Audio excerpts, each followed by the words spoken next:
आपको क्या लग रहा है भैया सीजीएल में गड़बड़ी हुई थी कि नहीं हुई? हम लोग नहीं मतलब है सीजीएल जांच का विषय हम लोग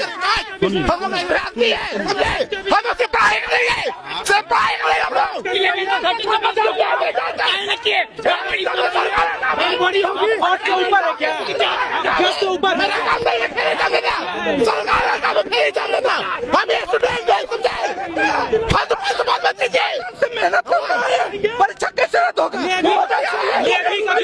2019 से तैयारी कर रहे हैं। 2019 मेरे काम है फिर एग्जाम देना, मेरे काम है पढ़ाई करना, हम पढ़ाई करके लाए हैं, ठीक है? फिर हुआ नहीं वो फार्म बोलने मतलब है सरकार का काम है फिर एग्जाम लेना, मेरा काम नहीं है। 15 में पहली बार इसकी वैकेंसी आई थी, उस समय से इस परीक्षा को दे रहा हूँ। अब सीबीआई जांच करवाइए, गलत होगा मैं बाहर हो जाऊंगा। मीटिंग करनी है, ये करनी चाहिए। 2015 की परीक्षा 2015 की 10 साल से सीबीआई जांच करवाइए, गलत होगा हम लोग बाहर हो जाएंगे। फांसी पर चढ़ा देना, पूरा मीडिया के सामने बोल रहे हैं, गलत हुए तो फांसी पर चढ़ा देना।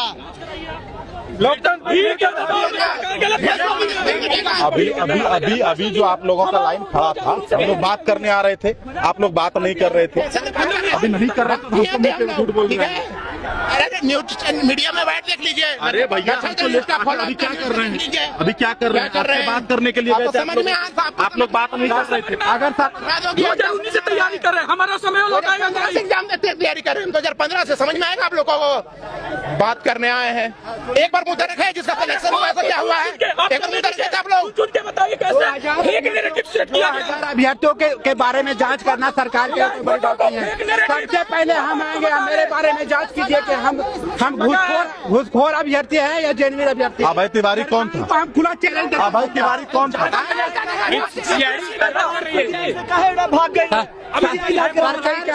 सरकार को हम खुला चैलेंज देते हैं कि हम घूसखोर दाग हटाने के लिए जेन्युइन। भैया आप लोग भी तो रद्द हो गया तो बोलने आ रहे हैं, इससे पहले तो बोल नहीं रहे थे। हम 10 अभ्यर्थी से पूछने के लिए गए, हम 10 अभ्यर्थी से पूछने के लिए गए, कोई कुछ नहीं बोला है जी। नहीं, कोटा में जो भी नया आया है, हम 10 अभ्यर्थियों से गए पूछने, जो पास हुआ है उनसे 10 लोगों से पूछने गए हैं। भैया आप लोग अपना पक्ष रखिए, आप लोग अपना पक्ष रखिए। रूल एंड रेगुलेशन है। हाँ तो आप मीडिया को गलत नहीं बोल सकते हैं कि क्या आपने पक्ष नहीं लिया हमने। भैया ये तो एक पक्षीय बोल रहे हैं, आप पक्षीय बोल रहे हैं।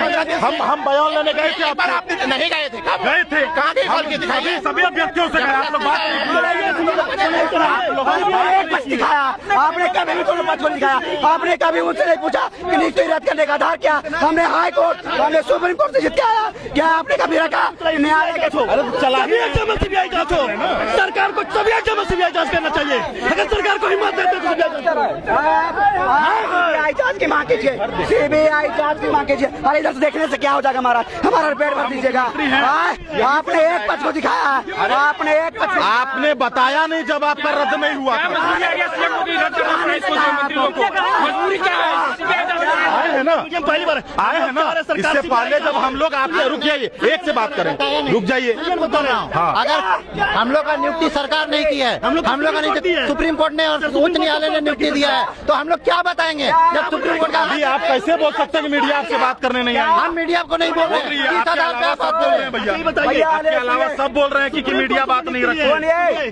सुनिए मेरा बात सुनिए। लोकतंत्र में नेपाल क्या फैसला है? एक ने बात कीजिएगा, एक बात कीजिएगा या फिर आप लोग उस तरह बात कीजिएगा? पहले ये बताइए। मत कीजिए गुस्सा। हम गुस्सा नहीं कर रहे हैं, आप एक बात कीजिए ना। अरे भैया बात करने गए थे ना, आपने कभी भी बात करने गए थे ना। आपने कभी भी हमारा हाई कोर्ट का जो वर्डिक्ट है क्या उसने आपने दिया? आपने दिया? आपने दिया?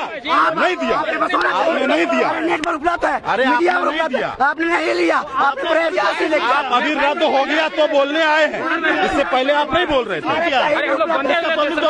वही बात हम भी बता रहे हैं कि आप बंधे हुए थे, आप बंधे हुए थे। आप ये बोलिए कि सीबीआई जांच हो, ये नहीं बोलिए कि मीडिया बात नहीं की। मीडिया बात करने गई थी, सरकार को क्या मजबूरी, हम आपको क्या बोल रहे हैं? ये आप मजबूरी क्या आ गया जो है? ये बोलिए, हम वही बात कर रहे हैं। आप ये बोलिए। आपने जरा मतों से सवाल किया कि वो 400 जेपीएससी वाला जिसको सीजीएल में 400 जेपीएससी में हुए उसको सीजीएल में कैसे डाल दिया? आपने सवाल किया कि बीएसओ का जो फैमिली लिस्ट वायरल हो रहा है। अरे आप क्यों नहीं बोले आके मीडिया को? आप लोग क्यों नहीं आ रहे थे? हम लोग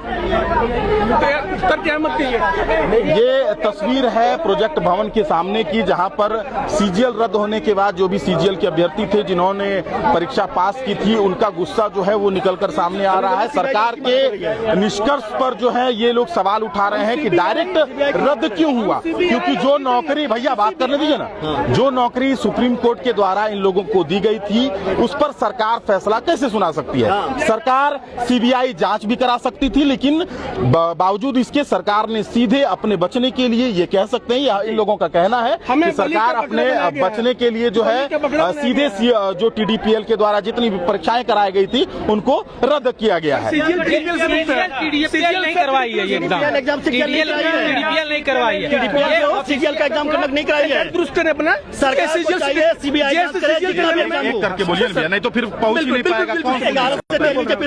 कौन सुनेगा? सर ऐसा है जेएसएस सीजीएल परीक्षा को प्रायोजित करने में टीडीपीएल कंपनी की कोई भी कहीं से भूमिका नहीं थी, बिल्कुल। और दूसरी बात कि जो मामला न्यायपालिका में लंबित है उस पर सरकार मतलब आपका भीड़ तंत्र के भय से, आपका उपद्रवियों के भय से, आपका दंगाइयों के भय से कैसे 1 मिनट में तय कर सकती है? और दूसरी बात, हमने पूरी मेधा से, पूरी परिश्रम से 3 से 4 सालों तक मेहनत की थी और हमने यहाँ नियुक्ति पाई थी। हमें हमारे खून पसीने आंसू का मूल्य मिलना चाहिए। और लेकिन सरकार ने यहाँ पर क्या किया? सरकार ने उपद्रवियों के आगे, दंगाइयों के आगे घुटने टेक दिए और हमारे रोटी, हमारे हक, हमारे सम्मान से वंचित किया गया। और सरकार डर से कर सकती, उपद्रवी और ये किसको बोल रहे हैं? छात्रों को? बिल्कुल, जो नहीं, मैं उन असवाई तत्वों को बोल रहा हूँ जिन्होंने बिना किसी तथ्य के, बिना किसी ठोस सबूत के हम पे आरोप लगा करके हमें हमारी जीविका से, हमारे जीवन से वंचित किया है। मैं उन सारे तत्वों को बोल रहा हूँ। अगर आप ये बोल रहे हैं कि आपको आपके आजीविका से ये किया है, तो इसका मतलब अभय तिवारी टाइप का कोई आदमी नहीं था? जो भी हो, छात्र का सवाल वैसे लोगों से था ना, जो अभय तिवारी टाइप का, जो आप लोगों के पेट पर लात मारा, उसके वजह से आप लोगों का रद्द हुआ। सर मैं उसको ज्वाइनिंग करे, जो भी चाहे हैं, हमें उनसे किसी भी तरह की कोई भी सहानुभूति नहीं है। लेकिन जो अपने श्रम मेधा परिश्रम से यहाँ पर आए हैं, उन्हें उनके परिश्रम का, उन्हें उनके पसीने का मूल्य मिलना चाहिए। और इसी में झारखंड का, इसी में हमारे युवा वर्ग का सबका बेहतरी है। और दूसरी बात है, ये हमारे केवल जीविका का प्रश्न नहीं है, ये हमारे जीवन का प्रश्न है। हम साम दाम दंड भेद जिसी भी तरह से होगा, ये लड़ाई को अब हमने मेहनत किया है और हम अपने मुकाम पाके रहेंगे। लेकिन कौन से पोस्ट पर थे? सर मैं जेएसए के पद पर कार्यरत था। जेएसए के पद पर कार्यरत था, कनीय सचिवालय सहायक। अच्छा। हाँ, मैं कार्यरत था। दूसरी बात मतलब है, हमने अपने हिस्से का मेहनत कर लिया है, हमें अपना मुकाम चाहिए। लेकिन इस सरकार ने कुछ बने उपद्रवियों, कुछ